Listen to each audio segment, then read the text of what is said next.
Hello, my friends. Welcome back to the Lost Art Project Veterans Voices. I'm your host, Andrew Cox, and today we're going to have one heck of a story. But if you're enjoying these podcasts, make sure you go hit up our website. That's right, the Lost Art Project, veteransvoices.org. Go see what we're all about. Just check it out. You might like it. You may not. I don't know. But if you do like it, you know what? We are a new nonprofit. So if there's any way you can help us, it'd be much appreciated. Big shout out to the Tilvalhalla Project out there doing amazing things. If you don't know anything about them, go check them out. Even if you do, check them out again. A truly amazing organization. You can always find them at tilvalhallaproject.com. And of course, if you're looking for a veteran service officer, don't you worry. The Marine Corps League has you. It doesn't matter. You don't have to be part of the Marine Corps League. You can be anybody. Any veteran out there can actually do it. You can type in mcleague.org, the VSO locator, 703-207-9588 or extension 299.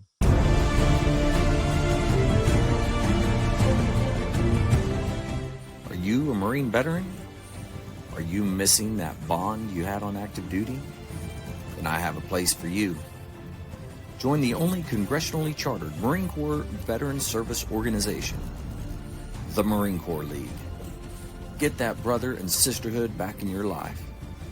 Become one of the fewer, the prouder, a Marine Corps League member.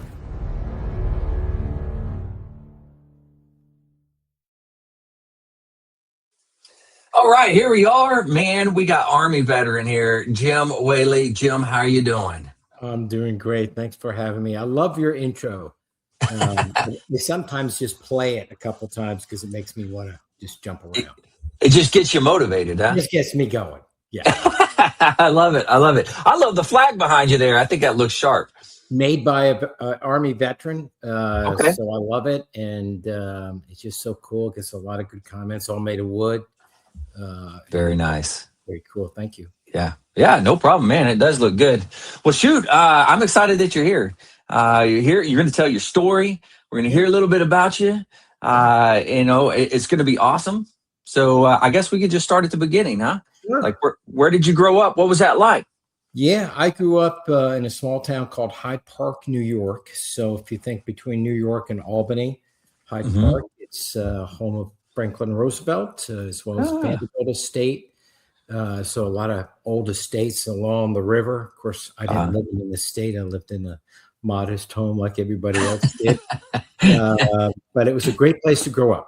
Because there was a lot of places to play as a kid. And, back then, moms and dads just kind of let you out back when streetlights came on or for dinner. And that was it. So a lot of fishing, a lot of camping, a lot of sports. So a great place to grow up. Yeah, man, makes for a good childhood in my opinion. Yeah, it does, and I think it makes you more independent, right? Because we had to make decisions, like I remember going to my kids, I have 3 daughters, their sporting events. And, my feeling was every one of their sporting events was umpired and officiated. And, we had to do that early on as kids on our own.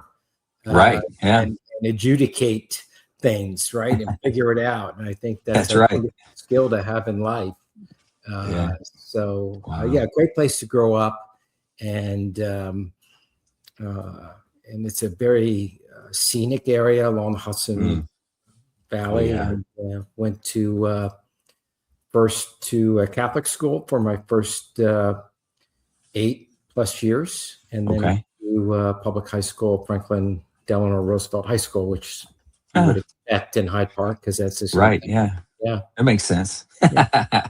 Now, did you play sports? Did you do anything like that? Yeah, I of course was in Boy Scouts, and but also ran track. Years in high school and then in college. So I enjoyed that very much. Not a very good runner right now. I did hurdles in high school and college. Holy cow. The thought of clearing a hurdle right now is a little bit beyond my imagination at this age. Would that be a pretty sight? But I think it did.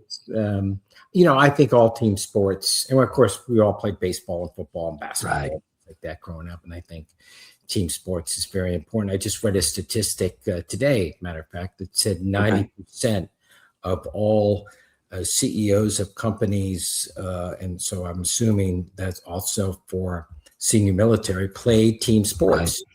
Right. Yeah. And it doesn't matter if you're good or not. It just matters that you understand playing on a team sport. Right. And putting a team above your personal is so important in running any organization. Oh yeah, absolutely. I'd agree with that 100%. Yeah. Right.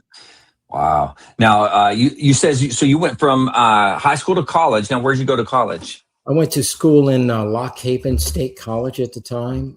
Graduated there in 1984, and then went right into the military. I was on an ROTC scholarship in my college. Lock Haven is in central PA. Beautiful area along the Susquehanna River. School back then, probably around 4,000, 4,500 students. Vibrant life there. Lots of great sports. It's known as a wrestling powerhouse. I didn't wrestle, but really? Fraternity brothers wrestled. Great soccer team at the time. And so it was a great school for me. Got me away from home. New friends, you get to reinvent yourself, right? You meet new people from different areas, and although New York and Pennsylvania is not that far apart, it is quite different. Central PA, and enjoyed going to school there, and had a wonderful time, and had great instructors, and had the opportunity to receive an ROTC scholarship, so that paid for my college. Very nice. I thought, I'm going to go do my 4 years in the Army, and then get out and go do something else, and ended up loving the Army. At least what I was doing in the Army, right? I mean, that's it. We don't love the Army. We don't love the Marine Corps or the Navy. We love maybe the guys and gals we served with and the things that we're doing. Right. I was lucky. Very true. To go aviation and served 20 years in the Army. So what did you get your degree in before you joined up? Yeah. So interestingly, my major was communications / journalism, mass communications. So probably the easiest degree at Lock Haven at the time. And I don't know why I chose it. Probably because there was a lot of pretty girls in that. Priorities, classes, right? Got priorities as a young guy. That's right. I really enjoyed it and had some great instructors. And it's funny, full circle. After my 20 years, I ended up working in public affairs at West Point, my last assignment, and then went into corporate communications and marketing in the business. No kidding. So it all just came together. At the end. Leave it to all the branches of service, though. It doesn't really matter what your degree is in. They're going to figure you out, and they're going to put you somewhere. So, here I'm a Bachelor of Arts degree in communications, mostly writing and things like that. And then I went to a technical field, flying helicopters. So you just figure it out, right? And you have instructors, and they teach you, and you either get really good at it or you don't make it. So I was very fortunate to get to do what I really love to do, and that was flying for the Army. Very cool. All over the world. Yeah. Now, when you it was time for you to go to OCS and stuff, did you do it like during your school years, like junior, senior year type of thing? So I don't know how they do it now because I'm a bit removed from it. But back then, you went through ROTC classes every semester. And then you usually have what they called a lab, which meant on Tuesday you learned how to march or rappel down a hill or something like that. Learn the basics of military stuff. Bounding Overwatch, things like that. And then your junior year, you go away. I went to Fort Bragg for advanced camp. And that's where you really kind of determine what branch you want to go to. Oh, I see. So you do a lot of physical fitness stuff. You do a lot of basic stuff that you would do in basic in the Army. A lot of marching, it's typical Army. If it's worth doing, it's worth overdoing, So, if you can march a mile, why not march 10? That's right. If there's anything the military is good for, it's overachieving when it comes to those things. Yeah, and mass discomfort on a national scale, right? I mean, they're really good at that.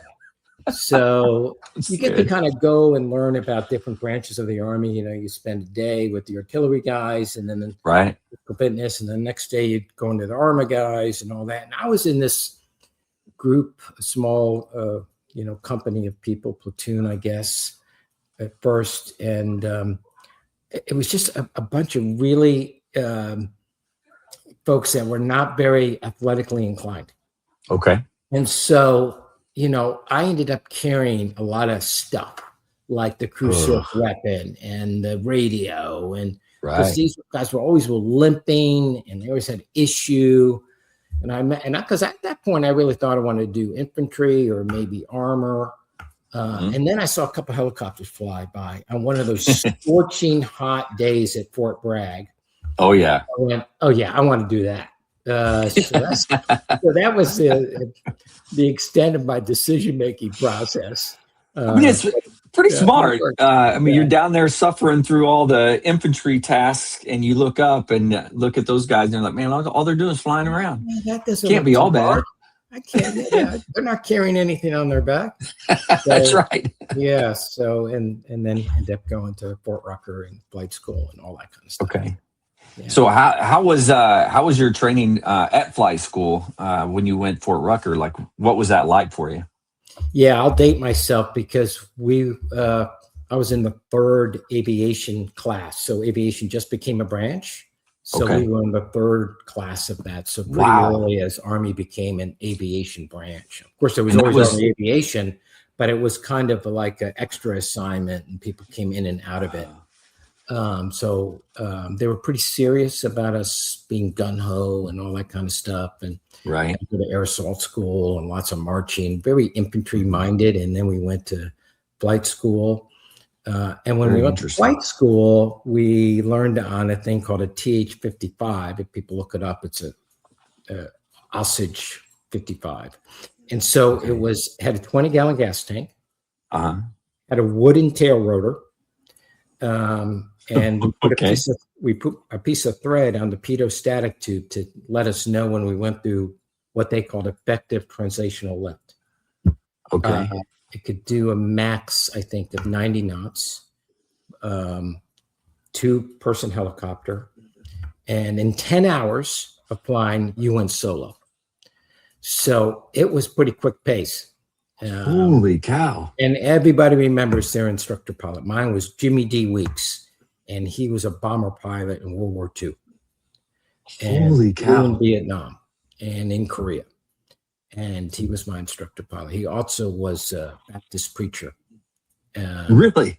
Yeah, he was a character. And I remember one day we were flying and we stopped and he took out his Red Man and put it in his mouth. He said, do you want some? So I kind of wanted to be like Jimmy D. Weeks. I mean, he was my idol at that point. So I put some of that in, and of course, flying, bumpy air, Red Man, chewing tobacco the first time. Yeah, I had to have Mr. Weeks land in the field, and I had to let that stuff go. Yeah, that was my one and only Red Man chewing tobacco. Oh, that's too good, right there. Yeah, but what a great instructor, and then graduated with a lot of great gals and guys, and some I still stay in touch with. Wow. And then went to Germany. And my first assignment was in the 3rd Armored Division. Okay. And then, we flew Hueys and 58 Scout helicopters. We flew along the border, and we flew around the Fulda Gap, right? The old, where the Soviets were going to come and take over Frankfurt and all that stuff. So it was a great assignment as a young guy, and traveled all over Europe, met some wonderful people, and really fell in love with Europe and travel, and especially Germany.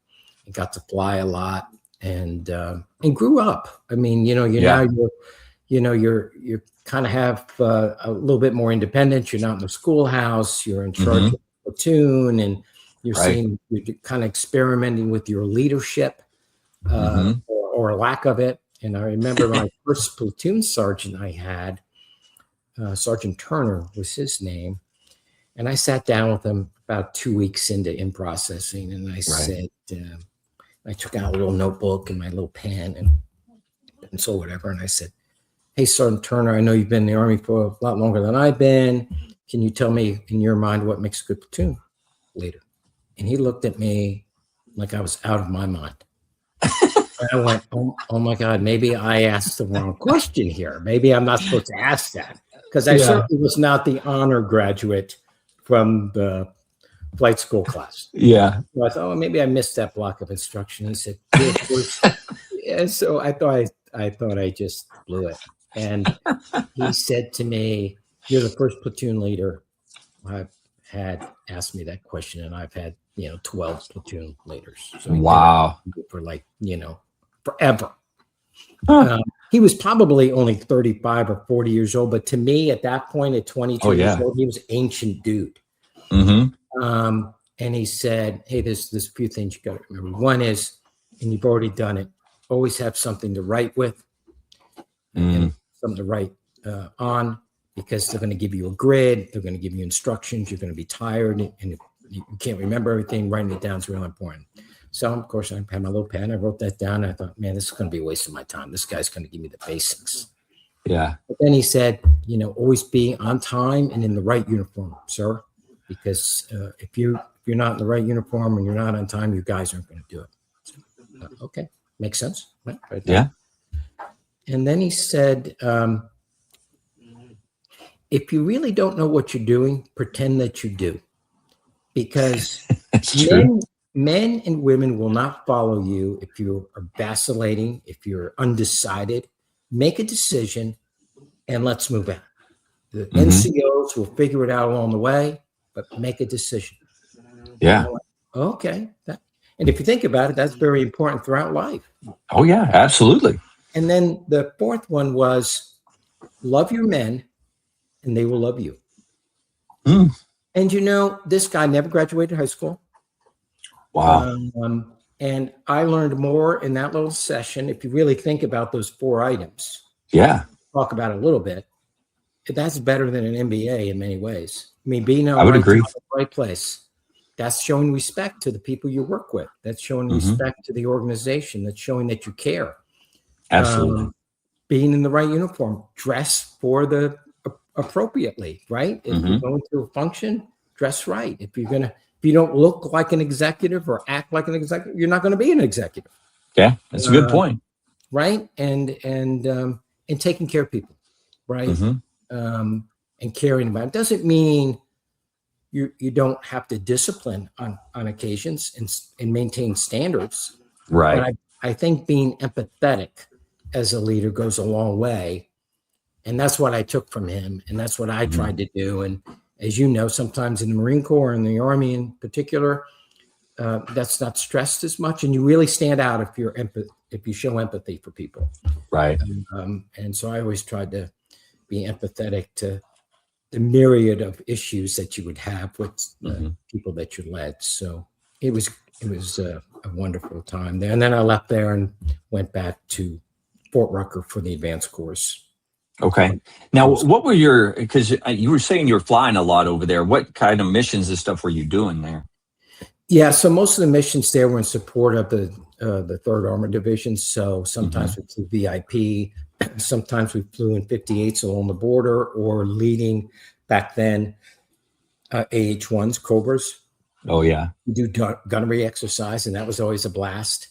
And then bringing supplies or bringing different messages and things like that to different locations. Would you troop movements as well? Troop movements as well, flying, division commanders and brigade commanders, different places. And the great thing about flying in Germany is they have lots of castles. So back then we didn't have a lot of navigational aids that we do today, and certainly not a glass cockpit. But when you're flying back then, you would mark on your map all these different castles and then shoot azimuths from that. Figure out where you were, because they're not moving castles around on you. So, yeah, that's true. So it was fun, and the weather was tricky in Germany, of course. Bad weather, so I became a better pilot that way, I think. But lots of great flying and lots of fun, and it was a great way to learn to be an aviator, but also see a lot of Europe. Right. Now, and you got to travel quite a bit while you were over there, just on your on your own time, correct? Absolutely. Back then, a lot of 4-day passes or schools that you would go to. And so you got to travel all over Europe, and then, we'd go on ski trips. There was a lot of MWR type things, morale, welfare, and recreation. You'd go down to Garmisch or Austria and ski, and then you'd go here and go there. So lots of fun, especially you're a single guy. You don't have a lot of obligations, and you hang out with your buddies and travel and see the world. But I do wish I took more photos. I think I probably have about 20 photos of myself in uniform over 20 years. But I have a lot of pictures of cool things, right? Yeah, that's true. Yeah. That's a good point. Oh, man. And you don't think about those things, to take a picture of yourself, right? Yeah, I mean, you're always taking pictures of other people or other things. But pictures of yourself, we don't normally do it.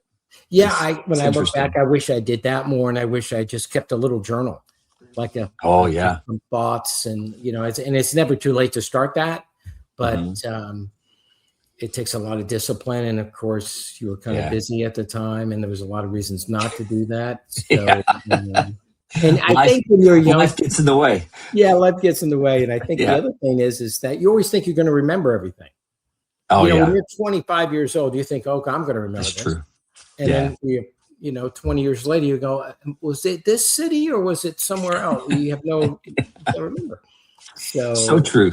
So I really envy my kids because, of course, now they have phones and they're taking pictures all the time and videos and things like that. I wish I had that. Right. Didn't have that. Yeah. Wow. Yeah. So when you went back for the intermediate course, you said, correct? For the so that's what it was? Okay. That's what they call today the career captain's course. So I see. Okay. You kind of come back and you're a captain at this point. You've done platoon time. You've worked on staff. You've done all the things that you need to do as the first 4 years or so in the Army.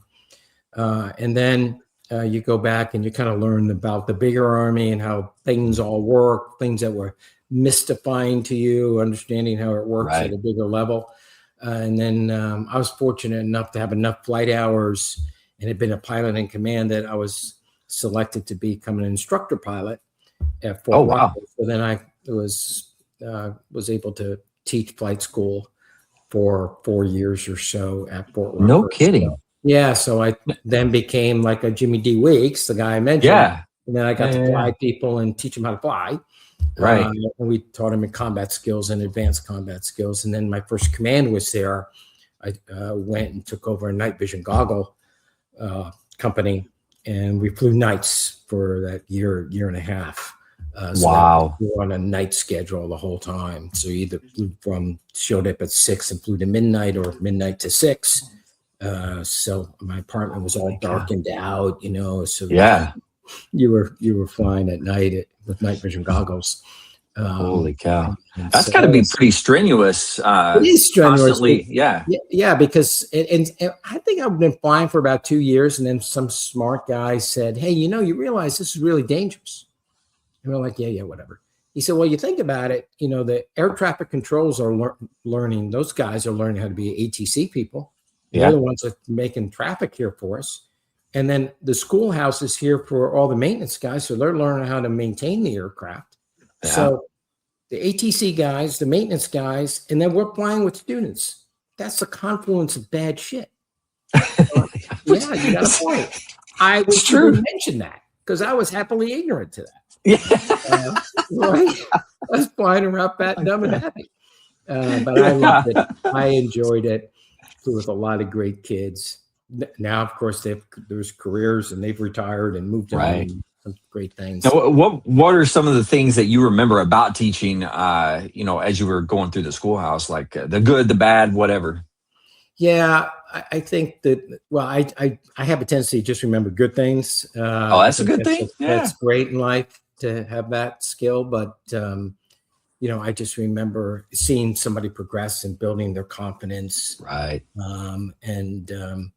I admit I was probably one of the easier instructors. I didn't really give out what they call pink slips. unless you did something. I think I gave out 1 out of 4 years, and that's because he turned off the fuel, which is never good in an aircraft because you kind of need that.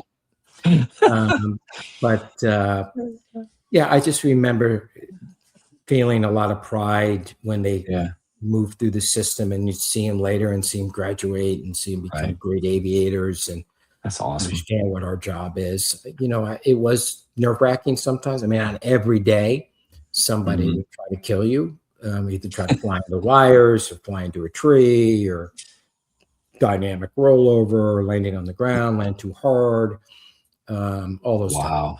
So, but you learned as an instructor how to maintain that level voice and not get things nervous in the cockpit and let them kind of learn. I mean, you got to let them make mistakes, right? I mean, that's how you learn. That's true. You just kind of make sure it doesn't become a catastrophic one. Right. And let them know find out not only the limitations of the aircraft, but their personal limitations. Very important. Not comfortable with. So that was a lot of fun. I met my wife there. At that point. She was a West Point graduate and was going through flight school. I wasn't her instructor. For those listeners, think I did something bad. I didn't. But we did start dating after she had gone through my section, and then shortly after that, got married. Oh wow! Okay. Yeah. Very cool. Yeah. And now, did you have a wedding while you were there, like on post, or what? How did that work out? Yeah, we did a justice of the peace. Because she was leaving. She was a Chinook pilot and was going to Korea, and the only way we could get her back, because the Army doesn't care about girlfriends, right? Yeah, I mean, yeah. You have That's to have true. paper. You got to show that you're married. So we did a justice of peace and didn't tell both sides of the family. We didn't tell anybody. Oh wow! I didn't tell anybody. I didn't tell any of my buddies. I didn't tell a soul. Kept it quiet because I knew it would leak. Yeah. And I did tell my commander, so he knew. And asked him not to say anything. He was great about that. And then she came back, went to the advanced course, and then we left there, went to Panama together, and then went to Germany together. And wow, that's awesome. Yeah. So it was fun. And then since we were both aviators, our first daughter, I have 3, we named Amelia after Earhart. For both aviators, we might as well name her Amelia. Unfortunately, she has Amelia Earhart's navigational ability. She could get lost in a cul-de-sac. Yeah. But now that's messed up. Now she's a lot better. Yeah. That's awesome. And she serves in the Coast Guard. Right now. So she's somewhere between San Diego and Hawaii, taking her ship back to Guam. Wow. Doing that. Now, is Guam where her home port is? That's right. Yeah. Okay. So she's doing that. I have another daughter who works at the USO. So we all know the USO, and she works there. So I'm happy about that. And then my third one followed in her mom's footsteps and graduated West Point, and now she's stationed at Fort Bragg, doing great things. Wow. It's great to see that continuation of service is there, and that my experience didn't dissuade them from serving, and that's so incredible. Yeah. You don't normally hear about I mean, all your kids have something to do with the military, which is pretty wild. Yeah. You don't normally hear that. No, it's great. I'm very proud of all of them. They've all decided to do it their own way. Yeah. And that's wonderful.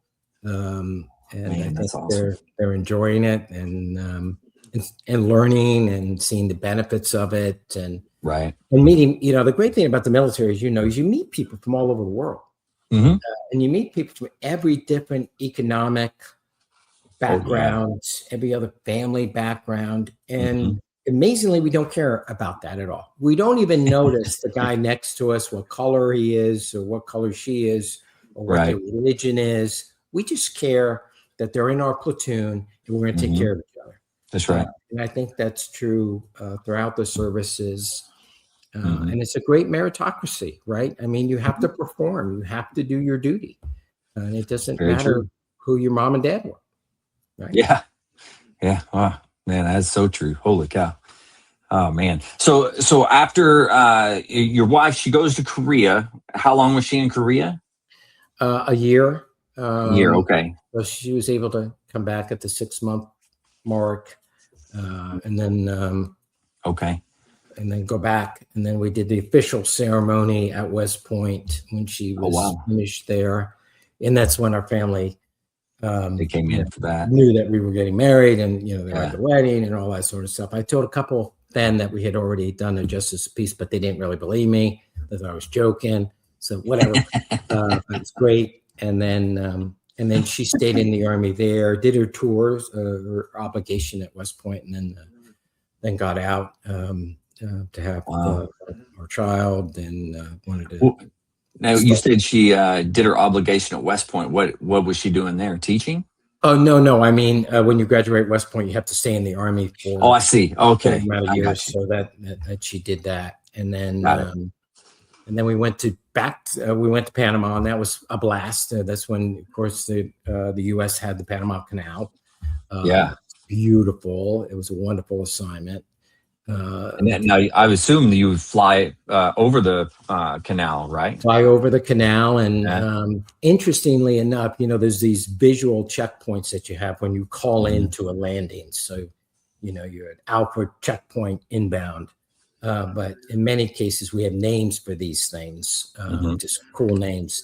And the call when you were going into land into Panama was French Cut inbound. And the reason I called it French Cut is that's where the French had originally started digging the canal, and then, it failed. And then the U.S. started the canal, but the U.S. didn't build on what the French did, because people read history about Theodore Roosevelt. No, because they'll take credit for it. We have to start all over again. So it's still there. You can see it from the air. No kidding. About a quarter of a mile, half a mile. It's just a cut into it, and there's water there. And then so you call that in. So that was just kind of cool.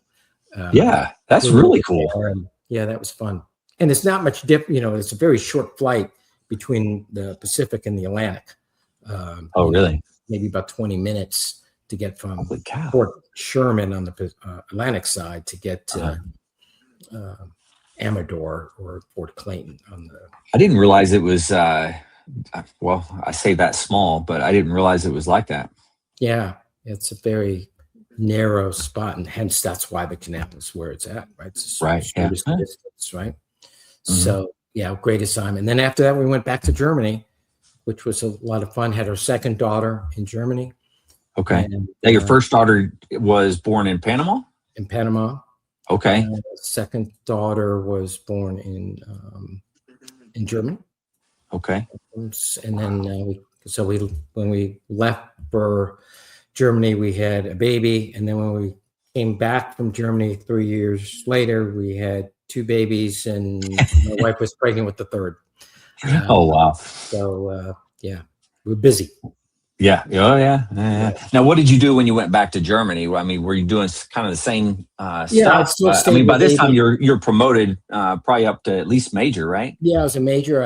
I took command of a AVIM, Aviation Intermediate Maintenance Unit in Giebelstadt, Germany, which is near Würzburg. Okay. I did that for a year and a half, a little longer maybe, and then worked on staff, as a S3 or for a while. Did all those jobs that you need to do as a major. Right. And then was fortunate enough to then get assigned to go to public affairs, because, you fill out this dream sheet in the Army with a number 2 pencil and fill in little dots and say, like, what do you want to do? And, so you fill it out, but it never you think like no one ever looks at it. I mean, everyone in the Army just thought it got thrown in the trash. But apparently somebody read it and they went, hey, you're a communications journalism major. How would you like to work in public affairs? I would love to do that. Well, we have a position opening up in West Point. And I was like, man, that's like 30 minutes from where I grew up. How much fun would that be? And so that was a game changer for me, because I got to work in my functional area. And that's where it was a springboard into the business world. So I see. there Okay. as the public affairs officer running that department during the time of the bicentennial for West Point, and which was very successful and lots of fun, and that really kind of set me on a path to do corporate communications for companies. Did you go to a school, like an Army school for that? Yeah, as well? it was a school called DINFOS, Department Okay. Information. I forget what it stood for. Yeah. It's still, I think they still call it that, don't they? Yeah, and it's like Fort Meade, Maryland. Mm-hmm. It really spent a lot of time on how to write a press release and how to do react to a hostile kind of interview. Mm-hmm. So it really didn't prep you to do marketing. It was always defensive versus how do you tell a positive story about the military and get it out there. Mm-hmm. So it didn't really prepare me that much for the job, but you had to go through the school, right? Mm-hmm. And I feel like really my background in college kind of helped me, and also an interest in the subject of how do you tell a story about what the academy is doing, what its cadets are doing, the impact on the nation. Of course, having the platform or the vehicle to communicate it being the bicentennial, 200 years of history, you had a lot of things to tap into. And I had a wonderful boss at that time, General Lennox, who was the superintendent, who really just gave me wide parameters to do it and wanted me to engage the media on every level. So we ended up having 24 books, 10 or 15 TV specials, lots of coverage.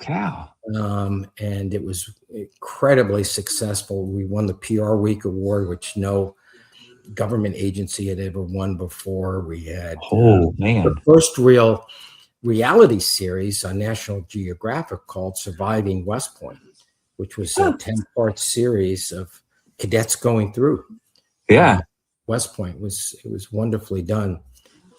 So it really gave me the opportunity to meet some great people working in an iconic location, and really kind of hone my craft of being a communications and marketing guy. And then I left. I decided to retire. I was on that kind of path to moving more quickly. Every 2 years, I had made the promotion list. I was 6 below the zone. So for Army guys, they get promoted early.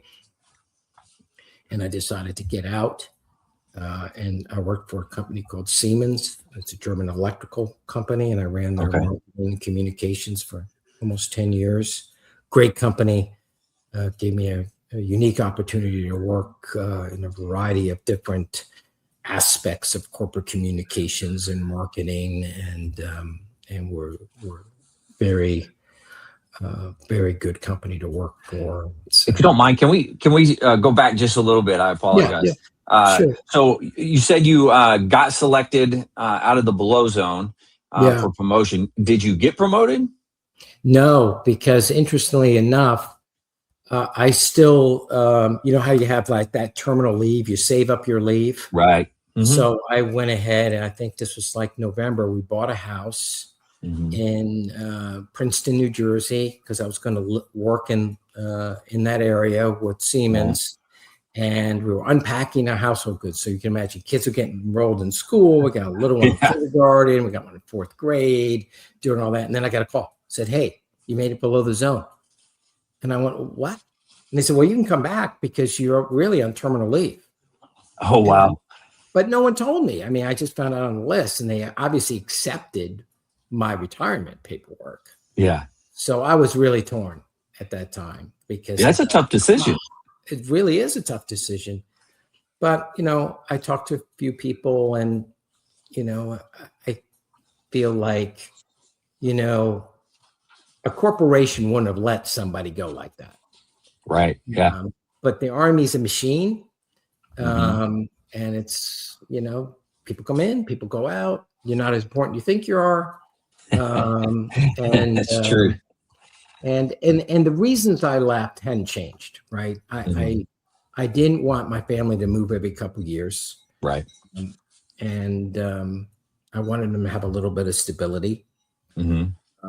And that worked out. I have no regrets in terms of what it afforded my family and how my kids turned out, going to a great school and having stability in their life. And so it's important. It is. It is important. And, I think depending on how you measure yourself, I think how your kids turn out is pretty important. And, at some point you realize when you're looking around the table, a bunch of little fat faces are looking at you, right? Little kids. It's not about you anymore. It's about them. Yeah. Right. True. I mean, so, you have to put your career to the side a little bit. Yeah. At least for me, I thought that was the right decision. And then you get to meet new people and learn new things at a different location. So when you went into the corporate side, what was it? Were you doing like public affairs stuff, or were you doing something different? Yeah, I was assigned to run their foundation well as media relations. So I was running media relations for the U.S. So Siemens has a bunch of different businesses across the U.S., but the corporate headquarters was in New York and in D.C., and so I ran the media relations for that. And then the CEO at the time was really smart, and he said, Army guys are going to want to have something that they're part of, something that's bigger than themselves. This media relations is just going to be a job. The foundation will give him something to hold on to that will give him the ability to give back to the community. And man, that made all the difference, especially with then learning that I had gotten promoted and then I realized, I can focus on this. And the focus there was on science and technology, engineering, and math. And so I was able to run that foundation and do Siemens Science Days. We instituted that. We got girls involved with science, rewarded people for their scientific achievement in high school with the Siemens Westinghouse competition. So it was a great opportunity to really kind of grow in the corporate world, but still having a foot into how do you get back to the community, and that's sometimes missing when you do a transition. Very true. Right? Because in the military, we're part of something bigger, and then you go work for a company and it's about quarterly earnings. Yeah. If you have something that is giving back to the community, it gives you an anchor. True. At least for me, it made a big difference. Yeah, I would say it. Just about everybody I've talked to has said stuff like that. I mean, it's having a purpose is, well, I don't know. This is just my opinion. Probably the number one thing when you're getting out, you need to have purpose. And if you have purpose, then you can keep going. And unfortunately, a lot of people don't have that. And that's where you get the 22 a day and all that stuff. So. Yeah, I couldn't agree more. And I think identifying that early and then setting how you're going to search for something around that is key. Even if it's lesser money, I think having that purpose long term is going to make you much more happier, at least for the majority of people that I've served with. They want to be part of something bigger than themselves and they want to contribute. That old adage, veterans need a hilltop and a tribe. Yeah. They need something to defend or attack.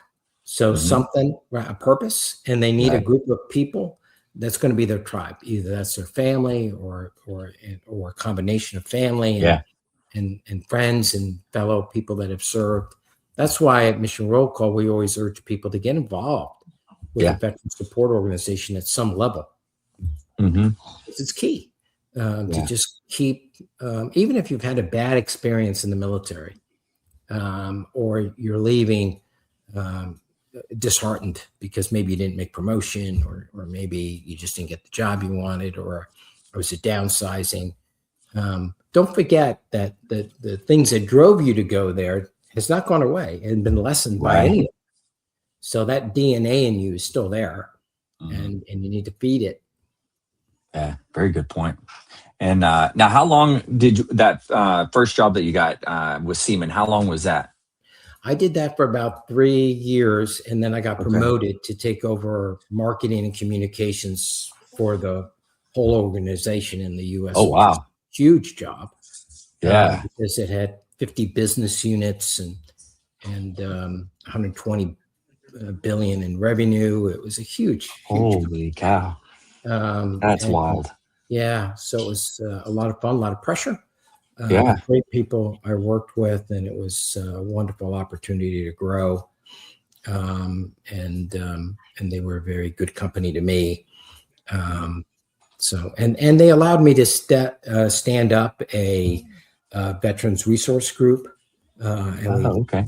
And then Siemens was one of the first companies in the nation that set a goal to hire 10% of all their new hires to be veterans, which is No kidding. amazing considering they're an international company based in Munich, right? Wow. So, and then other companies followed. Yeah. And now we see some companies do that, but I think more companies should do that on the national level and be smart about it. And I think they won't regret hiring veterans for sure. Yeah, totally agree. Now, when you took over the new job, new responsibility, you said it's huge. Huge responsibility. What were some of the challenges? Like, what were some of the things that was difficult, or things you had to work on, or whatever? Yeah, I think it's always about managing expectations, right? Promising low and delivering high. Every relationship, you have to do that. But when you have so many business units and you only have a certain amount of money to do the marketing for all those business units, you have to manage expectations. And at the end of the day, all those CEOs of all those different organizations want to be treated as they are the most important person in the room. So you have to manage that. You have to say, okay, well, you are important, and this is what we're going to do for you and your business unit, and this is how we're going to help propel your business, and this is going to be the budget we're going to do for that, and show results for that. So you have to do that across the board for different organizations. And I think the other thing was, which I really enjoyed, was dealing with the international piece of Siemens. Every walk of life. At a company of that level. And I also enjoyed the fact that they invested so much in the research and development. Back then, I don't know what it is today, but they had like about 25 patents a day. So it's an amazing corporation in the terms of what it does scientifically. Yeah. Especially in healthcare and some other areas, transportation. Holy cow. So I did that for another 6 years. So I was there roughly 9.5 years at Siemens. And then I went to a company that you probably know of, Bubble Wrap. It was called Sealed Air. By then, it was the largest packaging company in the world. And worked for them for about 5 years. And that brought me to the Charlotte area because our headquarters here. So I live in South Carolina now, and close to Charlotte. Great company. Had a great CEO there, Jerome Parabera, who was a visionary and drove the stock up and was able to do it in a way that he really cared about the employees. Which is great to work for a CEO like that. And I've been fortunate, and I'm sure you have too. I've worked with really great people. And I've worked with some people that have been less than great, but I've always learned from each one. And it makes you appreciate the ones when you do have a wonderful boss. Appreciate it because there are those that are out there that are very focused on them and not so much on the we. And sometimes us in the military have a real hard time with that. Right. Well, I mean, it also is spread into us in the military. Everything we say, it's us, it's we, it's never I, right? It's just something that we don't do.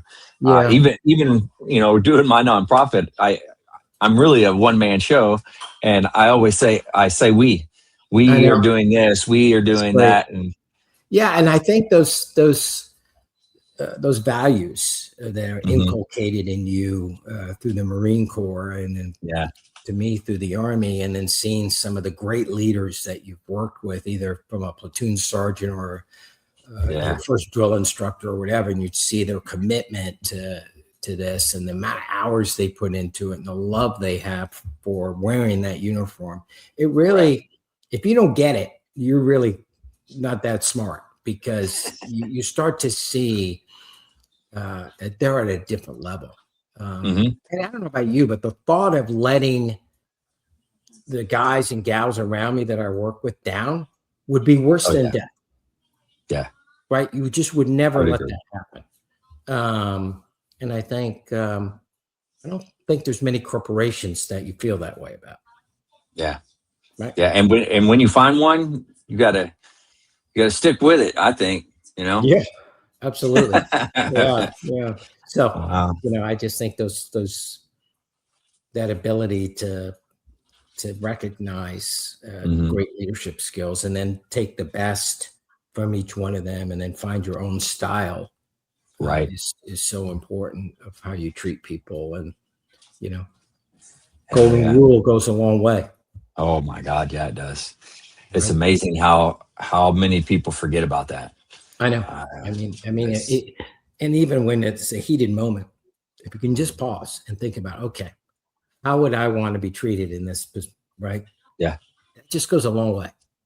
Yeah. Very true. To show a little kindness. And, I always try to take into account on any given day, people that are coming into the office and people that you're working with, that not on any given day, they're carrying a lot in their rucksack.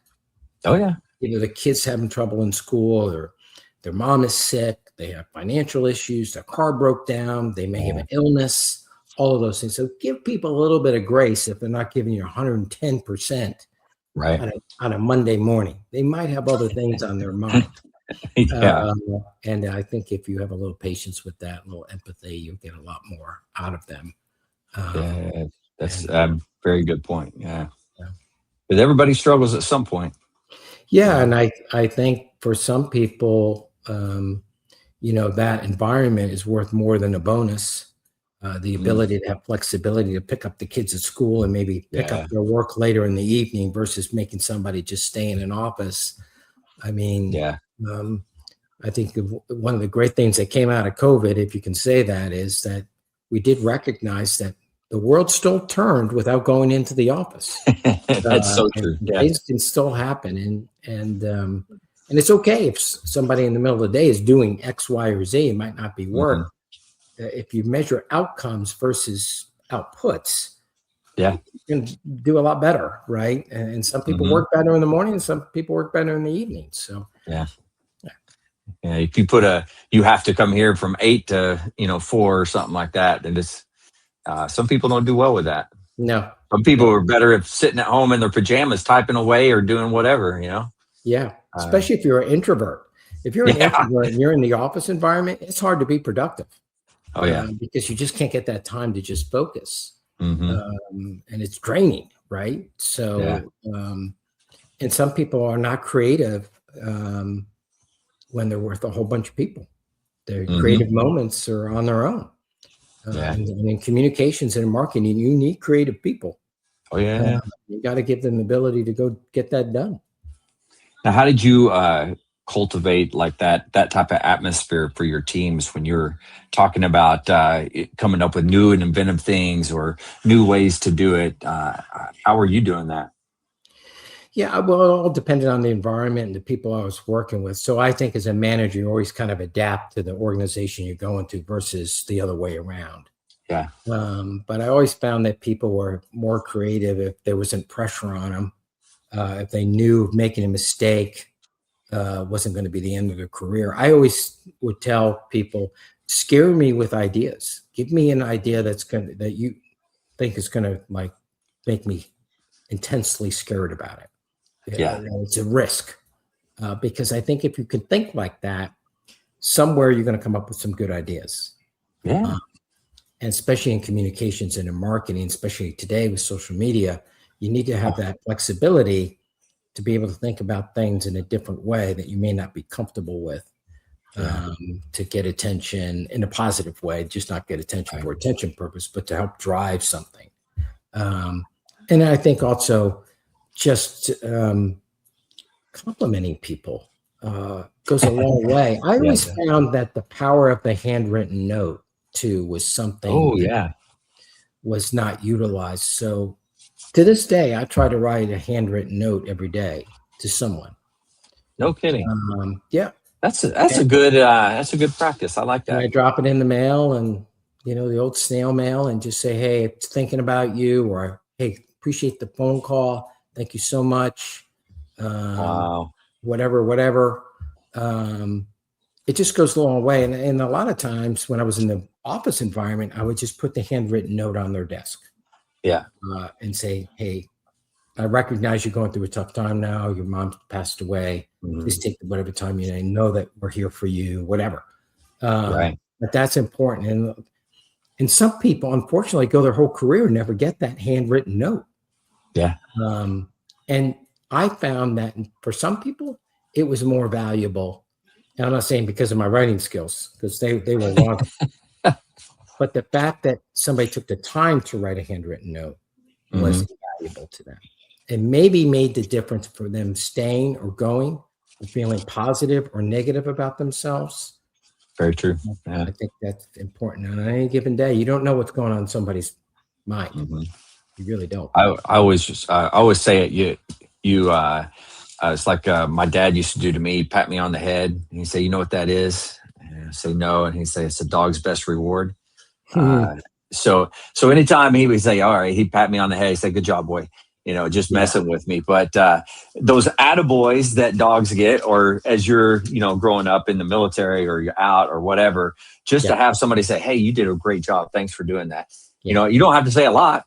Just that one little bit of information coming at them, they're going to be like, "Oh, okay. Well, it was worth it. I can do a little bit more." Yeah, I couldn't agree more. I think one of the things that we all missed when we get out of the military was those award ceremonies, where you would, it's just so brilliant, right? I mean, it's so simple in its execution, right? And it doesn't cost anything, right? You bring a group up, or maybe two or three, or maybe one, and recognize them in front of their peers and read the order and tell everybody what they did and pin that on them, and they go back full of pride. Yeah. I mean, corporate America doesn't do that. I remember the first bonus I got in the business world. There was just a check on my desk, and they said, "That's really?"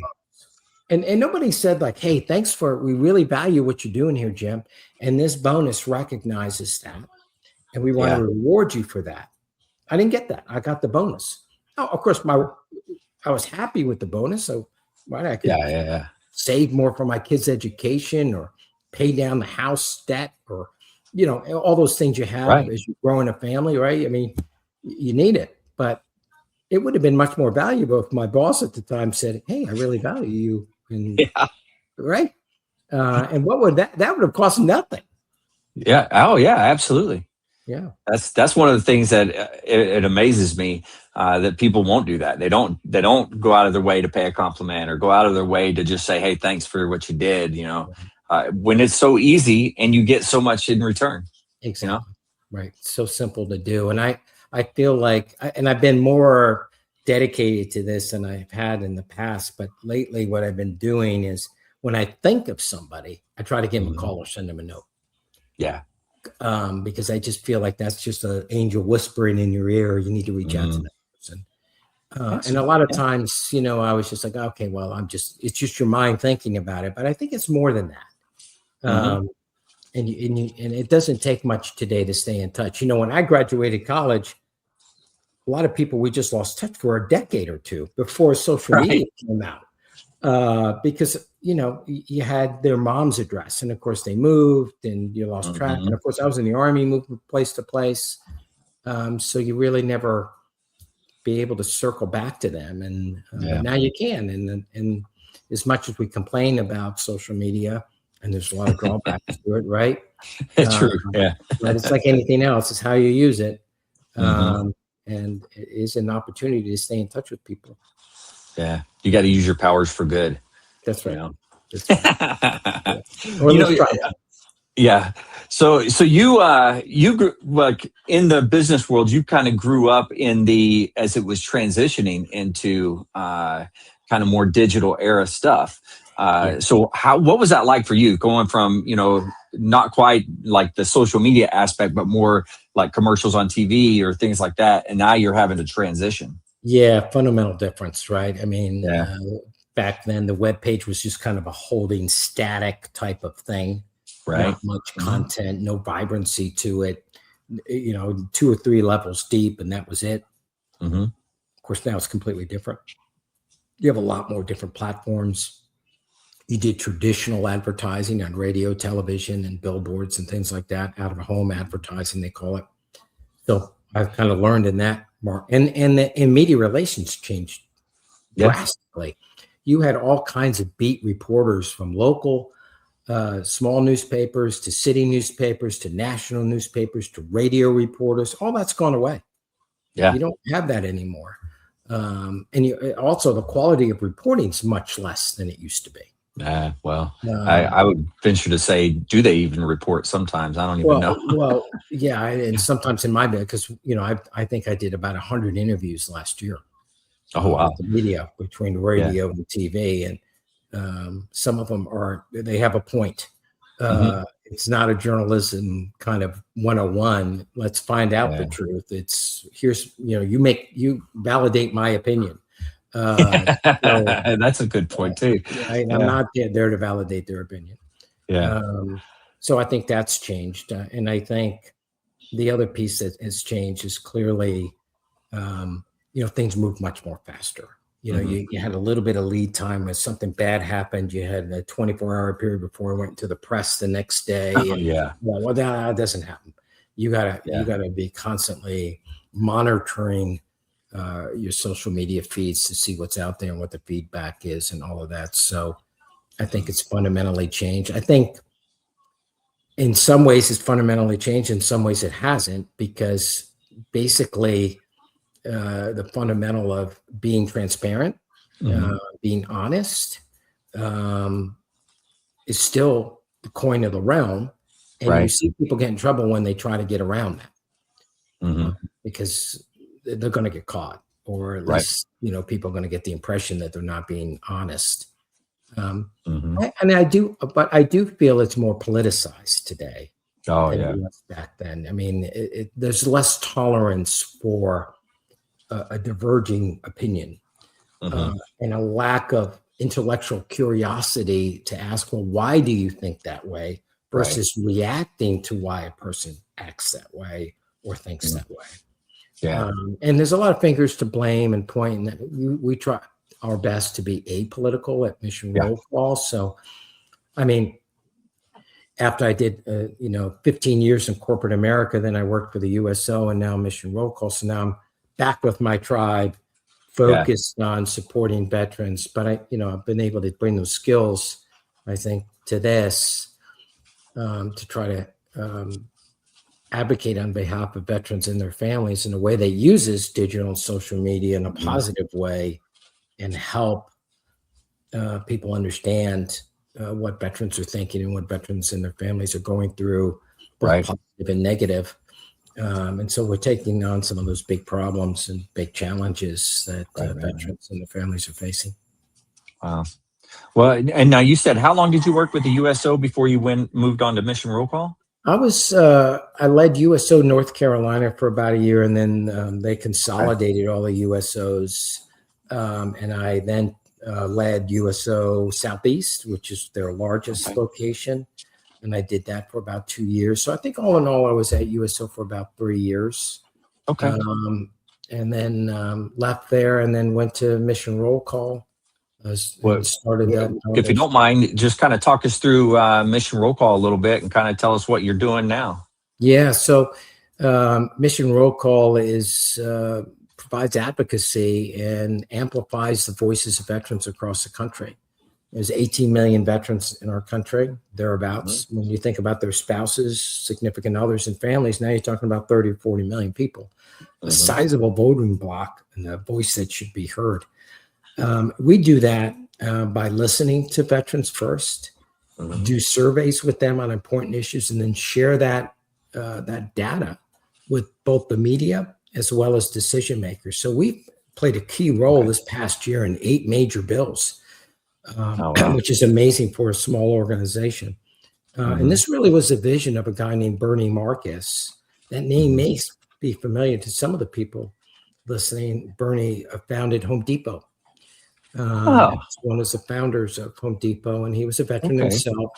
He felt that veterans' voices weren't being heard, and so he funded us to stand this up and do it. And his vision has been extraordinary, and we've been able to fulfill that vision. Unfortunately, Bernie passed away 2 years ago, but his support still continues through his foundation, his family foundation.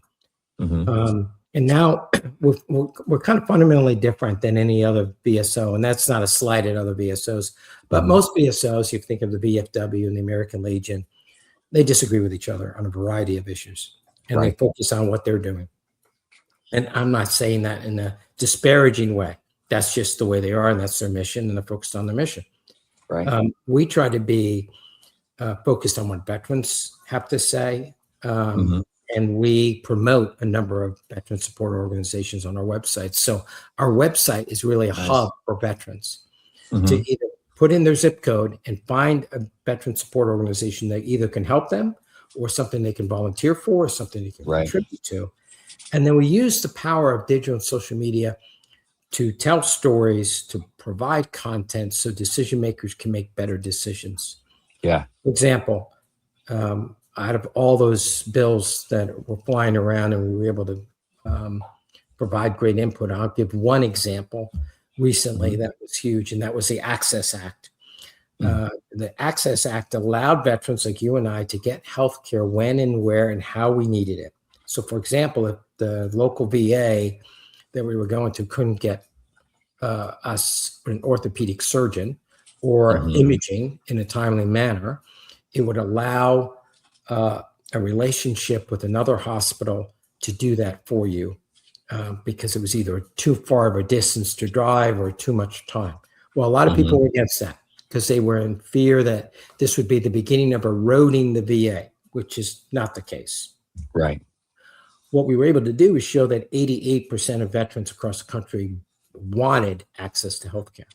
And we provide this to congressmen in their congressional district, their own. So this is what your district thought. So if you're not interested in what the nation thinks, you might be interested in what your voters who put you in the job think. And then this is what nationally it was. And that, I think, helped them to make a more informed decision. Say, this is what veterans really want. Because when you're in DC, you can get really in a funk and in a bowl. And so it's not much of curiosity of what other people think. It's what the party thinks or whatever the agenda is. And so I think that was important for us to do. And we continue to do that. And then the other piece is to provide stories that highlight success and challenges so people understand they're not alone.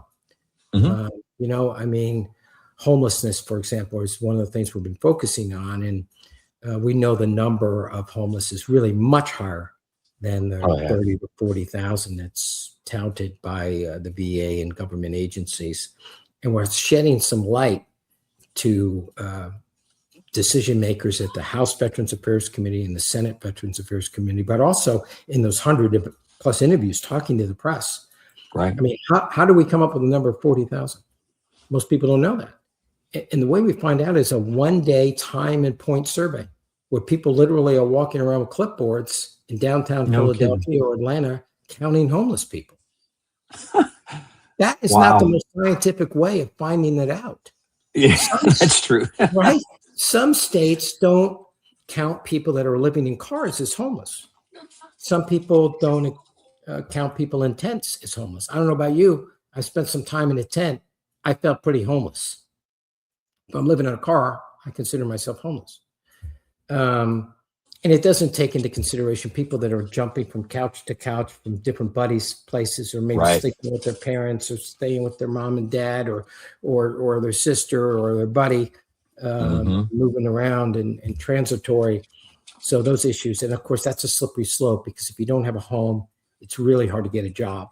It's really hard to get a loan, to get a car, to get a job. It's a slippery slope, and there by the grace of God go I. Right, one transmission problem in your car or a flat tire could be the difference between keeping your job to losing your job. That's so true.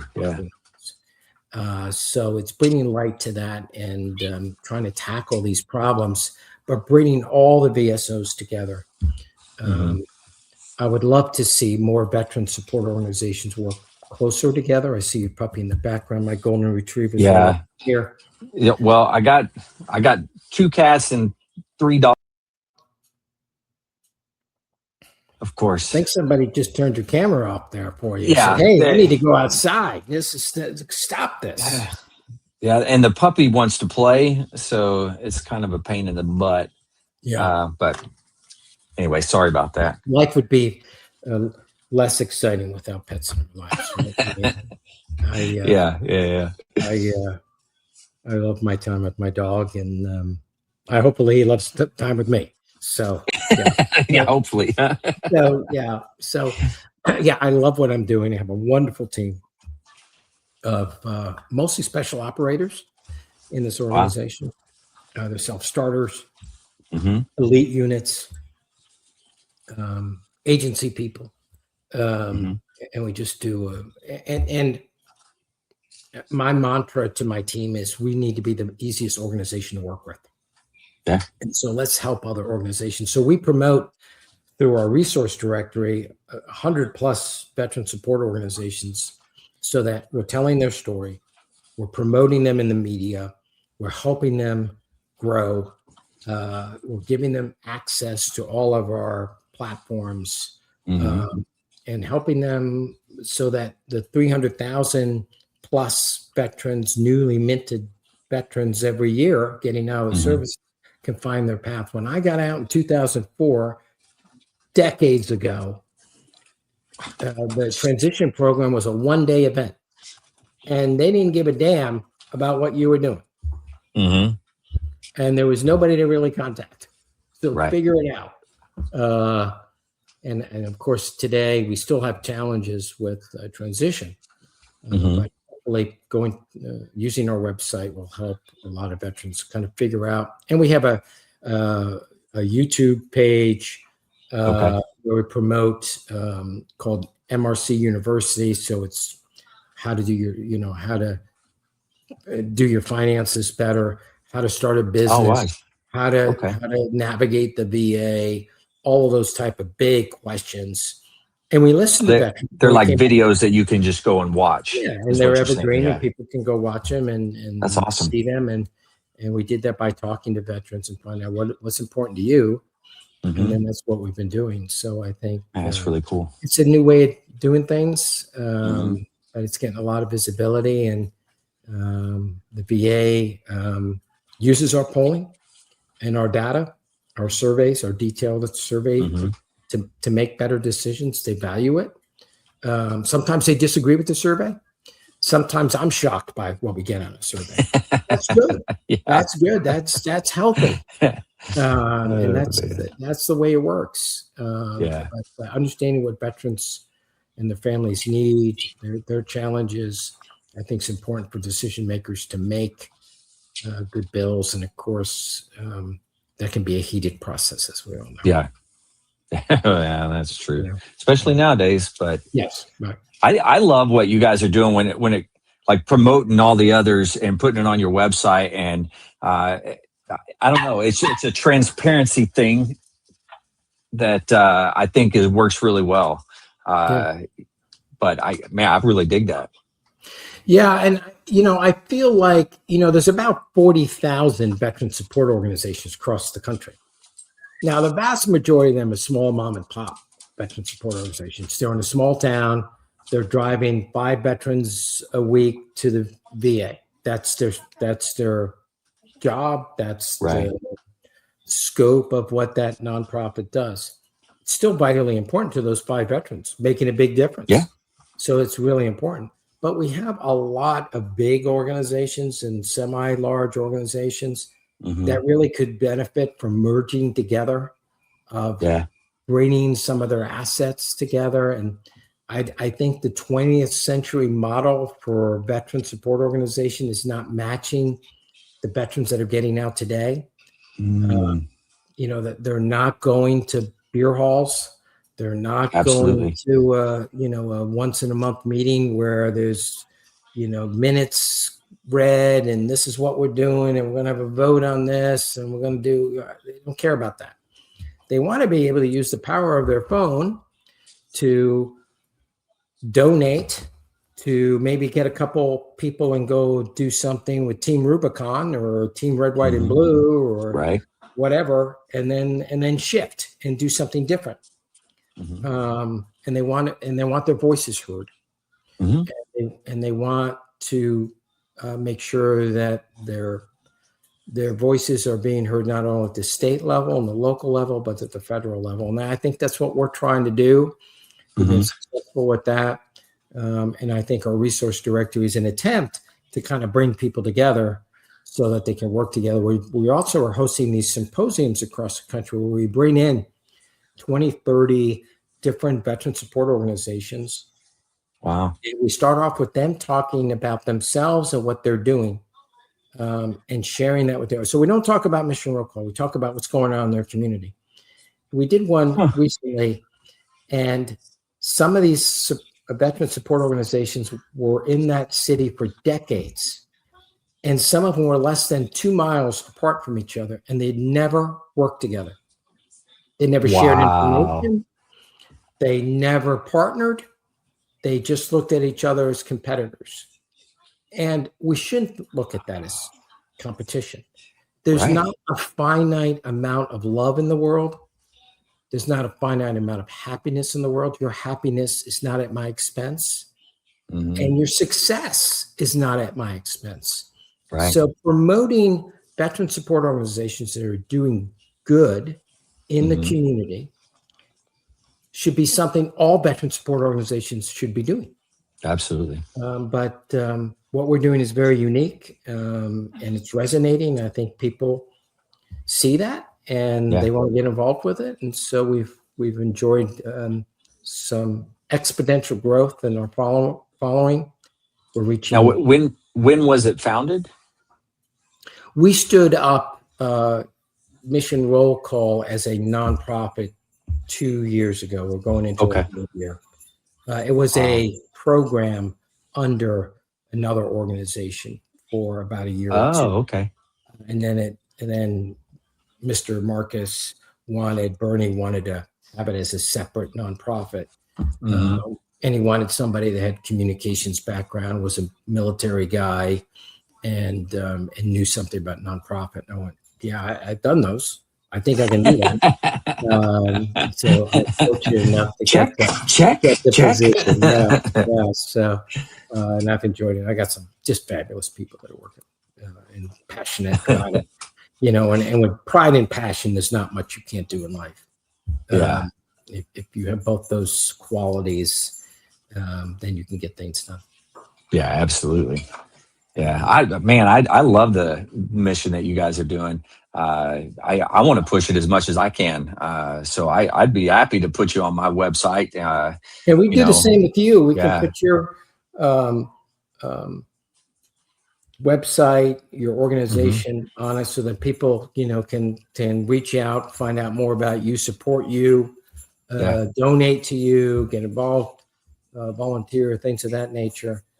Because every veteran's different, but one of the qualities of every veteran is, and even though it might be buried a little bit underneath, is they want to give back. And service doesn't end. They want to continue that service, but sometimes they need a little prompting, or they need a little direction on how to do that.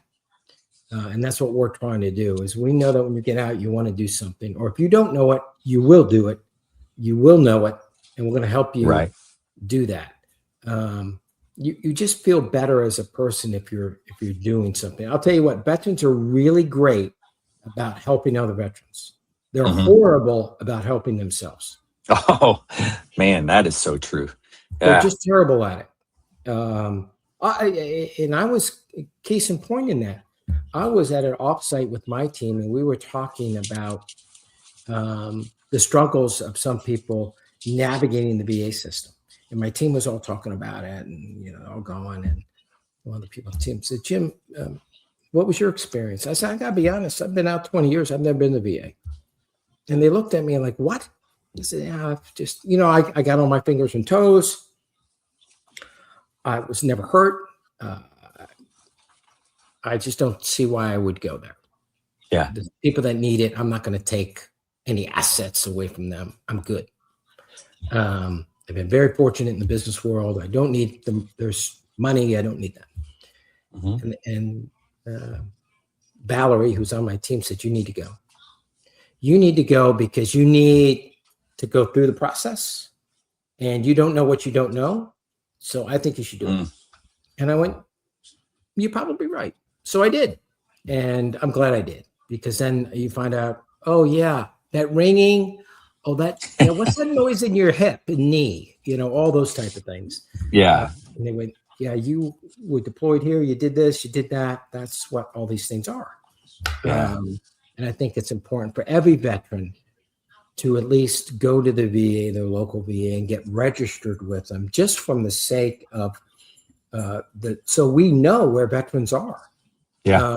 Right. I mean, you're automatically, regardless of any disability, eligible for certain VA benefits like burial stuff. Right. Being acknowledged as a veteran. I think that's very important, because our impact on society is so profound. We're part of the fabric of the nation, especially with this 250th anniversary.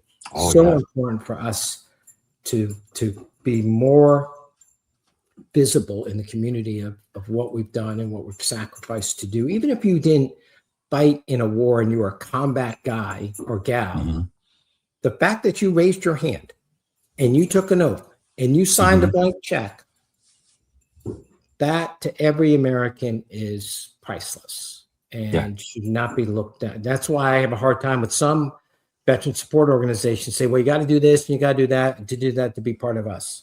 Yeah. No, we're not like that. We're supporting veterans and their families. Yeah. So that means if you're a brother served, but you want to be learning about what we're doing, you can join. Doesn't cost anything to join. You can get our newsletter. You can find out what's going on. You can share it with people, right? I mean, I think it's really important that veterans understand that their service at even if it was 40 years or 20 plus years is still invaluable. They should register. And out of the 18 million veterans we have in our country, only half are associated with any VSO or the VA. Wow. So that means there's an addressable market, my business guy coming out, of 50% of the market is over 7 million plus or minus have not been involved. And that's unfortunate because I think they could benefit from at least going to a VA and getting themselves registered, or joining an organization like yours or ours or any VSO, so that their voices are heard. And if you're not going to do it for yourself, understand that the bills and things that are getting passed now, the things that we're working on, will have impact for your sons, your daughters, and your grandchildren. I mean, we would not have had the GI Bill if not for the guys that came back from World War II and said, you know what? We just a lot of us just got killed saving democracy. We need something to start a new life.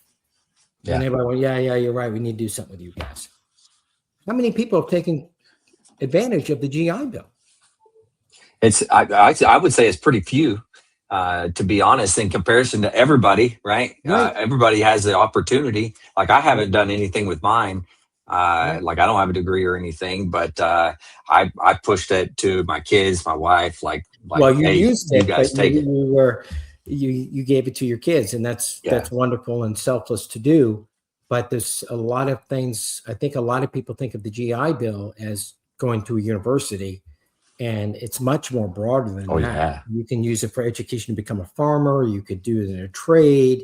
You can use it to start a business. And I'm not versed on all of the VA stuff, and the VA is horrible to navigate sometimes, right? To figure it out. That's true. But and that's what we're here for, to help people kind of figure that out, or at least point you in a direction to somebody that can get you the answer. And so, I would urge anybody who's a veteran to take advantage of it. Maybe take advantage of it is not the right way to say it. It is to make sure that your service is recognized. Right. And that makes sense. And so and like I said, if you're not going to do it for yourself, do it for your grandkids. Yeah, absolutely.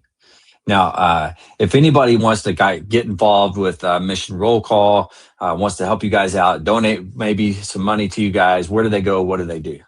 Yeah, so many different ways they can do that. They can go to our website, just put in their information, and we'll get them involved with our polling and surveys. So they can do that by just clicking on it right now. There's no identification to make sure and all that kind of stuff. We know. I mean, there is a way that we do say, what branch of service we're in, what years we're in, and all that kind of stuff. But we don't use that data and sell it or anything like that. We just keep it so that we know who is who. And you can turn off the notifications if you want. We have an app they can use and take polling information. They can go and donate $1, $5, whatever they want. Everything counts. We have T-shirts that we sell that are really cool right now.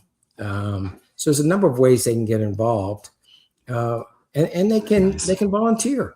We want to branch and make sure that we're advocating on veterans. We do a wonderful job at the federal level. These big bills that are going through, we play a prominent role in. Yeah. And I've gone and sat on the meetings with the VA secretary, and there's only a few other organizations there, and sometimes we're the only one that's not a congressionally mandated one. All the other ones that are there are the ones that are congressionally mandated. The VFW, the DAV, Vietnam Veterans Association, American Legion, and then Little Mission Roll Call, 12 people. Wow. And the reason that's happening is because we're punching above our weight in a positive way. We're sharing information with all those cast of characters, and we're saying, this is what veterans want. And some of those organizations are very hierarchical. So they have a kind of a vote at the local level, and then it goes to a state level, and then it goes to a regional level, and then it goes to a national level. Well, by the time John asked for ABC, by the time it gets to the national level, it doesn't recognize it. His voice isn't heard. It's amalgamated very true. Into a bunch of other stuff, into whatever's politically what they want to do. We're not that. Your voice is heard, and it's counted right from the beginning. We also do, you'll like this, we do a bi-weekly live stream, live town hall. Any veteran can call in, any family member can call in. We talk about key subjects. We usually invite another veteran support organization to talk about what they're doing. This week we talked about homelessness, deep conversation, but often they're more lighthearted. And that's getting a lot of visibility because it's live. Nice. So it's got a kind of a NASCAR kind of draw to it. I mean, people tune in just to see if there's going to be a disaster, which is okay. Right. That's all my live events, the disasters. Yeah, right. So, but I enjoy it, and we have a good conversation, and everybody's been civil. And now, where do they? If it's live, is it live like on YouTube or where all the major? All of them. Okay. Yeah. So people can nice tune in on that. That's good. Share it. They go to our LinkedIn page or our website and see it now if they want to. And so we've been enormously successful in a short amount of time, not because of any genius in leadership, but because I think we filled a gap that no one else. Absolutely. We just saw that nobody was really speaking. They were speaking on behalf of their organization. We speak on the behalf of veterans, and we amplify their voice at scale, unfiltered, not politicized. And I think that's refreshing for a lot of people. I mean, not everything has to be political. Right? And most things actually shouldn't be political. I'd agree with that. Yeah. And when you're talking about health and welfare and well-being, that shouldn't be political. The fact that we still have suicides at the level that we do and homelessness at the level that we do shows to me that it's been politicized, and the best and brightest aren't figuring out how to solve that problem. And we need to fix that problem. It's a scourge, and it's a stain on the fact that we have any veterans homeless right now, especially this number. I mean, there's always going to be a few people that just want Yeah. to break away from society and do their thing, and that's cool. Right. But there needs to be an ability for them to come out of that if they want to, and we need to make sure that people. Or I read a stat recently that our group put together, talking to a number of different people in this field, that homelessness has dropped about 4%. I don't know how they came up with that number, because they really don't know how many people are homeless. Back to our original point. Yeah, the clipboard. Right. So how do you know if you don't have a baseline? How do you know? Yeah. But the other thing is that the homelessness percentage for women has gone up 24%. No kidding. Women veterans is climbing on homelessness. Huh. And that's even more alarming, because a lot of women, especially women with children, single mothers, are not going to raise their hand and say they're homeless because they're worried about losing custody of their child. That's very true. Yeah. So that's an issue that needs to be addressed, because it's not only the veterans that's homeless, it's the kids that are homeless. Yeah. So a lot of these issues are compounded. And even a guy who's homeless, who's not married and doesn't have kids, there's a lot of other people that are affected. His brother is, his sister is, his mom and dad is, his buddies are. The town that sees him homeless is affected. So it's multiplication of an amplification of that misery that needs to be addressed. There needs to be a national effort underway to fix that, but there also needs to be an incentive for companies, because companies sometimes don't do the right thing because it's the right thing. There's a lot of big companies in this country and a lot of billionaires in this country.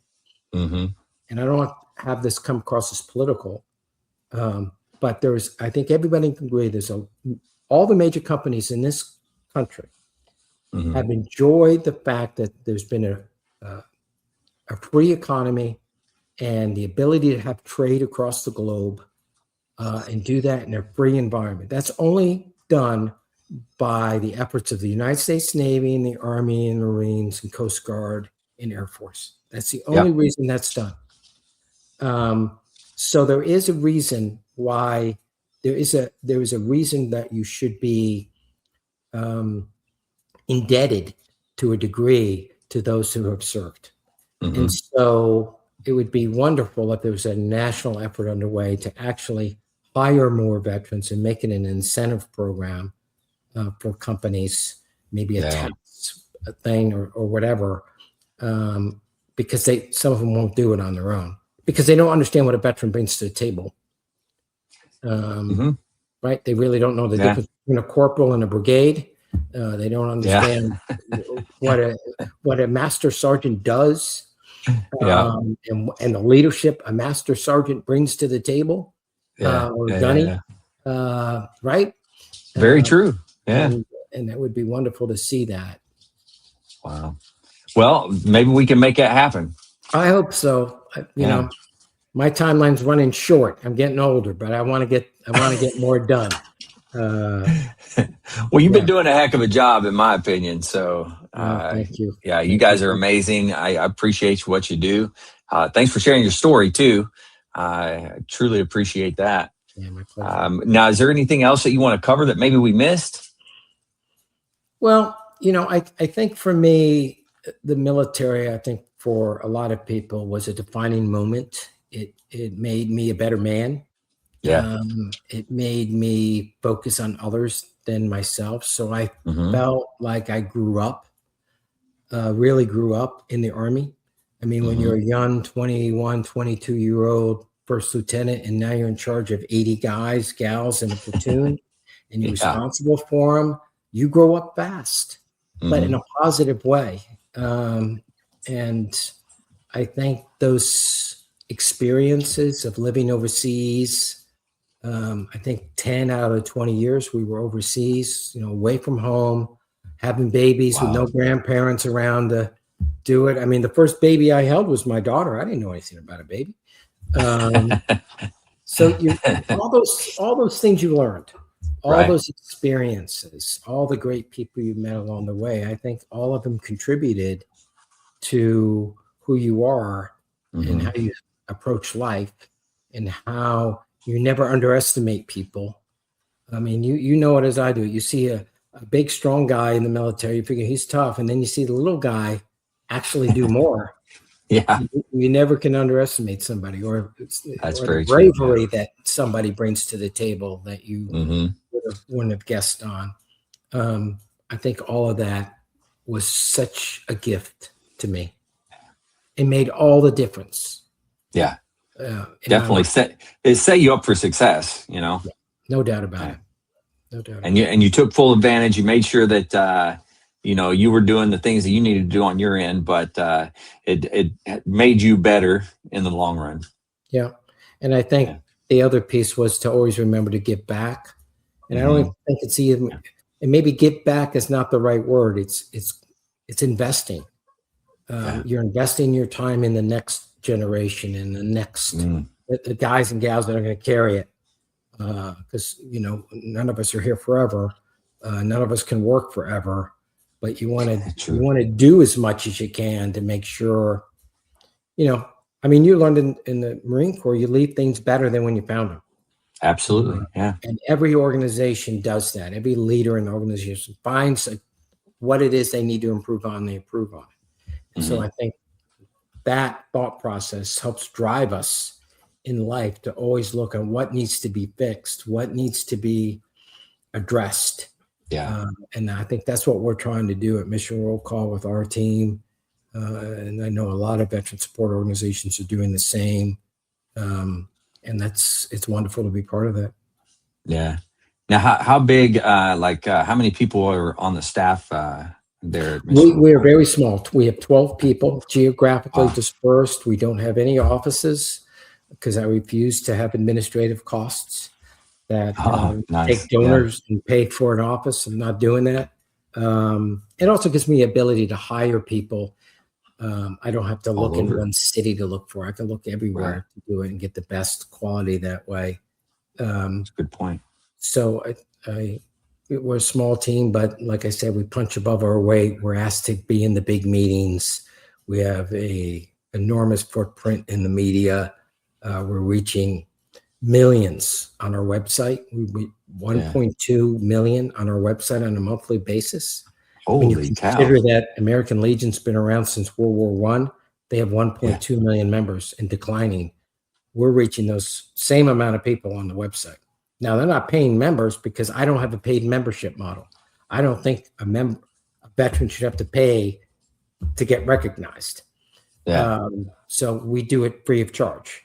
And we help other VSOs promote them, talk about them in the media, give them website, help them with their advocacy. We do all that for free. That's incredible. And we're going to continue to do that. We think you shouldn't have to donate money to be part of something that's recognizing you as a veteran. Right. But very true. Yeah. And if you want to donate, great. That's wonderful. But we're not even we don't push that. I mean, we have a donate button somewhere on the website, but it's not something, we don't have big campaigns to do stuff, but right. Now my board of directors may think otherwise. I need to do a better job. But I believe good work will get rewarded. Yeah. No, I agree with that. Yeah. Good work gets rewarded. Absolutely. Yeah. Well, shoot, you've been doing a great job. I appreciate it. Thanks for coming on and doing this. But before I get you out of here, I always ask questions here at the end. I call them my rapid fire questions. I don't know really how rapid fired they are, but we have some of them here. Great. All right. What is your proudest military moment?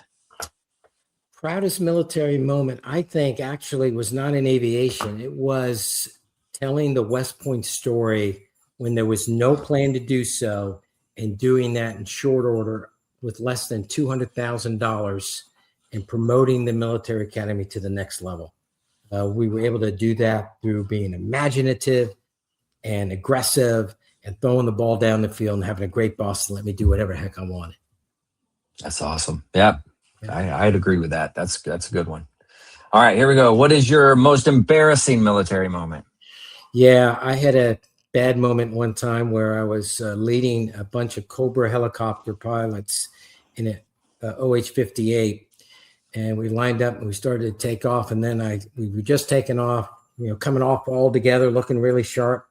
And then the tower called me and said, there seems to be something hanging on the front of your aircraft. And I looked, and my flight vest was hanging on the no. tube. So I had to fly all the way around the airfield with all those guys behind me, land all together, get out and put my vest on. And I had to buy a few rounds of drinks. Oh, wow. Yeah. That's pretty Really good. embarrassing. Yeah. Wow. Yeah. That's a good story right there. Yep. Oh, my goodness. If you could be one military leader for a day, who would that be? Oh, I would have loved to have been with George Washington crossing into Princeton and Trenton. Nothing speaks to me as revolution on Christmas Eve, sneaking over and killing bad guys in the middle of the night. Great. It would have been wonderful. I knew it was an arduous task, doing it in a blizzard and some of those guys not having shoes. But to me, that point in our history is just amazing. I'd love to have been that. All right. That's good. What is one lesson or skill that you learned that you still use today? I think it's being empathetic. I was not a very empathetic man at 21 years old, right? Yeah. A lot of swagger as an Army aviator. And I looked around me and I said, boy, everybody's acting like that. I need to kind of listen a little bit more. And I think that platoon sergeant, that last quote of love your men and they will love you. And I wasn't looking for popularity, but what he meant by love was respect. Yeah. And I think that went a long way to kind of forge into me, hey, give everybody a little grace, even the guys that seem to step on it all the time and make mistakes. Mm-hmm. Absolutely. Have a little patience. Sometimes that's difficult, but it is. I agree. You need to. Yeah. I've learned it over the years. I didn't used to. I used to be very impatient. I would flip out.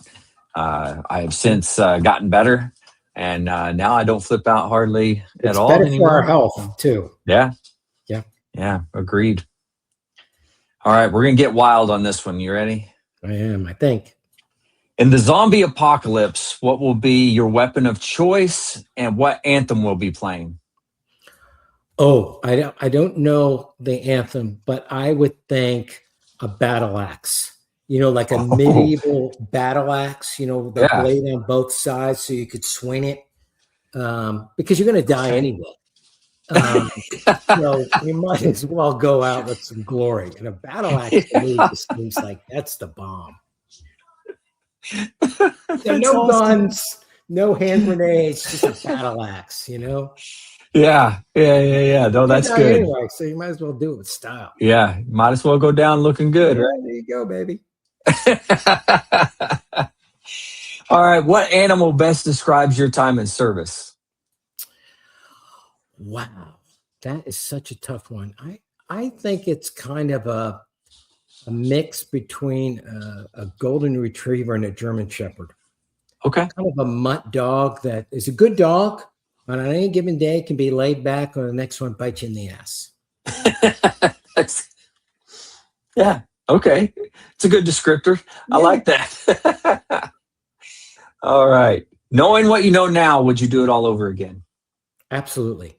Absolutely. I think joining the military, marrying the woman I did, they're the two big on the big decisions in life, I made the right choice. Now, I made a lot of poor decisions on a Friday night or a Saturday night as a single man, but on the big decisions in life, I made the right choice. And who you marry, the profession you decide to go into, not the job, the profession you decide to go into is important. And serving your country, that's something no one can ever take away from you.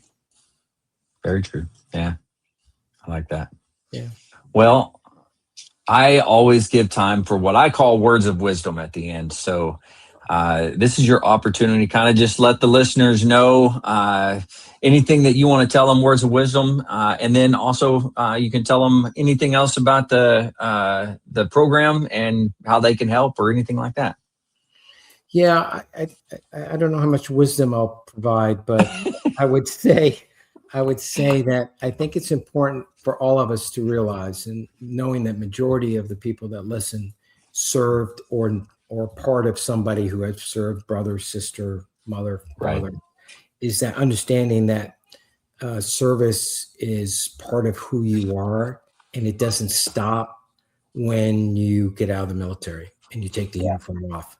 And I think too many times we allow the pace of life, the obligations of what we have in front of us, to dissuade us and stop us from continuing service. And I think you lose your way when that happens. If you're chasing money in the corporate world, and that's your focus, or starting a business and all that, I would say there is some time in the day, and maybe you need to mark it on your calendar to keep yourself disciplined about it, right? You need to devote to others, and you need to continue that service. I mean, Christianity will tell you to do that. Whatever religion you have, most will tell you to do that. But it's also understand that your service is expected of you by your comrades. Right. We all expect, all of us, and I think we need to hold ourselves more accountable to make sure that our people that we serve with are continuing to serve and giving them opportunities to do that. Now, you don't have to get in somebody's face to do that. All you have to do is invite them to an event that's packing food for the homeless, or doing a fun run that's raising money for a local charity. Those things go a long way, and rekindles into them that burning ember that's already there, that might have been darkened by society or where you are right now. And I think that's important, to never lose sight that service continues, and we're expecting you to do that, and that's your duty. Man. Yeah, that's definitely good words of wisdom there. I appreciate you. And then one last time, where can they find this, find you out? No, I'm screwing this all up. Where can they find it, the program, and help you guys out? Where is that? Yeah, so Mission Roll Call, Mission Roll, ROLL, call.org is our website. You can go to the website. You could Google us and see some of the things that we're doing. Will come up on the search because we just do a lot of things. So it'll pop up. You can see it on YouTube. You can see us on LinkedIn. You can see us on Facebook. But just go to the website. And I would say, sit down with your best beverage, go through our website and read some of the content, read some of the stories.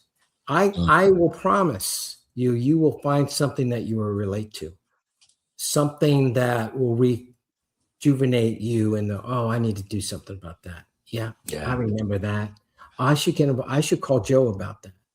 Whatever that is, you'll find it on that website. And it might be you just want to know what's the latest going on in bills, and you're an advocacy policy type person. We have that. But if you want to read about content about somebody who just went through being homeless and some of the challenges they've had, we have that. We have fun stories in there. We have great survey information. There's so much content on that. You can really get, you could go down a lot of rabbit holes, good rabbit holes. Yeah. Things that are going to educate you. And maybe you'll find your passion. Maybe you'll find something you want to get involved with. I talked to a number of veterans all throughout the week. Ones that went to our website and said, "Hey, I just wanted to reach out to you. I saw your phone number," or they send me an email. I want to start a nonprofit, or I want to do this and I want to do that. And I'd help them kind of think through that and put them in touch with other people and think about this, think about that. Happy to do that. I just think going to that website and diving into it, you'll find something that you didn't know. You'll find something that could benefit you and your family that you were unaware of. And more importantly, I hope it rekindles your passion of service. That's good. Wow. Jim, you're awesome. Mission Roll Call is awesome. God, thanks for coming on and doing this. My pleasure, AJ. I appreciate what you're doing. And I love the fact that you're documenting these things, and that historically these things, these discussions is so important, because otherwise it gets lost. Yeah, absolutely. And I love that you've done generations of people. It's so cool that you're doing it for every walk of life. Yeah. I just think that's a wonderful calling, and you're the right guy to do it. Well, I'm here and I'm doing it. Whether I'm the right guy or not, I'm still here. Thank you for what you do. Damn cats. Sorry. Won't leave me alone. Thanks for coming on, Jim. I apologize for all my plethora of animals that all wanted to come see me today. No, I love it. I love it. At least everybody knows this is an AI generated. Yeah, that's right. Awesome. Well, I'll close this one out the same way I do every podcast. But for everybody out there, if you're struggling, need help, anything like that, don't forget that the VA does have some good resources. You can always dial 988, press option 1. You can always text 838-255 or go to veteranscrisisline.net, click on that chat icon. Any of those options will put you in contact with somebody that can help you out. But remember, one veteran life lost is one too many. I care about you. I know this guy right here cares about you. The whole veteran community cares about you. So please reach out for help. And if you're out there, you're not struggling, reach out to a buddy you serve with. Ask them how they're doing. If they need a helping hand, please give it to them. All right. One last time. Thank you very much. I had a blast. Hopefully you had a blast. I did. I had a wonderful time. Awesome. To everybody out there, stay motivated. Change your socks.